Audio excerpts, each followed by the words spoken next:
Hi, PJTV fans. I'm Andrew Klavan, and I'm here with the man who asked Michelle Obama to get something off the shelf in Targets even after he realized it was Michelle Obama. Bill Whittle, talk about racist, boy. Bill, your topic today comes from digging for information. Why is the German National Socialist Party and fascism presented in the media as a right wing? Is that fair? Well, you need a good right-wing villain, right? I think our friend Jonah Goldberg really did quite a job on that with his book, Liberal Fascism. So the far right, they always said the fascism is on the far right and communism is on the far left. So you and I being right-wingers, of course, were just a hair. Just a hair on the near side of Nazism. But the idea doesn't hold any water and it doesn't make any sense. First of all, the word Nazi is a German acronym for National Sozialistische NSDAP Deutschland Apparatspartei, the National Socialist German Workers' Party. In other words, you can't spell Nazi without Socialist Workers' Party, right?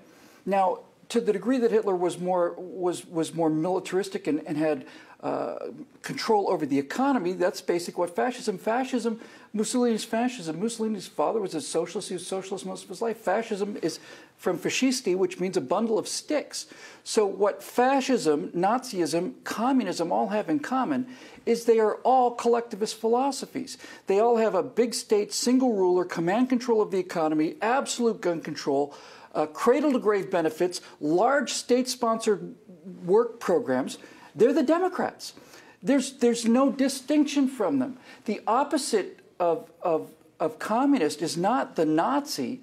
The opposite of the Nazis and the communists is this idea of limited government, individuality, which in the case of Nazism, fascism, and socialism was spat upon. The state is everything. We have an iconic leader with pictures of him everywhere. He has his own logos, which were appearing everywhere, and the cult of personality because he's the Messiah, the light worker that's going to save us all from ourselves. Let me know if any of this sounds familiar.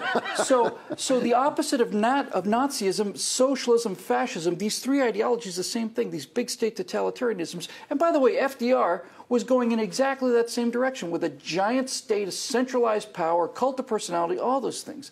The Tea Party is the opposite of all of those things. And I think the reason is because Hollywood and the rest of sociologists need something to counterweight all the murders that have been accomplished by the communist socialists. I think there's also there's such a huge difference. You know, you use this word conservative, and it means to conserve something. Right. And the question is, what are you trying to conserve? Right. You know, if you go into some of these Muslim countries and you say, well, these are the conservative fanatics, and you think like, well, yeah, because what they're trying to conserve is a nightmare. You know, and you go in, and in Europe too.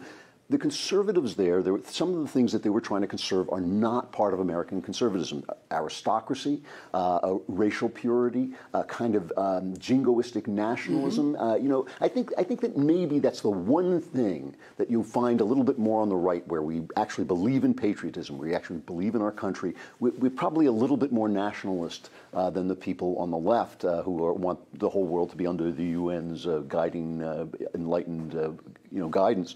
But I think that in America, what conservatives are trying to conserve is liberty. Yes. Your individual liberty. And there's nothing fascist about that. No, that's exactly right. And I was in an argument with somebody when I told him that the Republican Party was the party that liberated the slaves. The Republican Party was designed to free black people. Right. That's why it was there. They're called the Black Republicans against the Democrats. It's still trying to do it. Right. Yeah. So when the Republican Party was founded in 1856, it was a radical party. And it still believes in liberating black people. Its philosophy hasn't changed.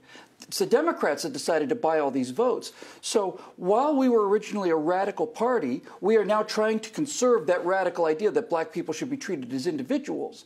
Likewise, we're now conservatives because what we're trying to conserve is classical liberalism. Right. It's these swine that have stolen this word, you know. Yeah. Now liberalism means big state progressivism, autocracy, control. It means illiberalism. It means all the stuff that conservatism used to mean. I mean, that was why when Chris Rock recently said he wouldn't perform in colleges because they were too conservative, I thought, I'm sorry, what did that? I mean, what he was saying is because they wouldn't let him speak, but that is not a function of the right in this country. Right. Communism is international socialism. Nazism is racial socialism, but it's still socialism.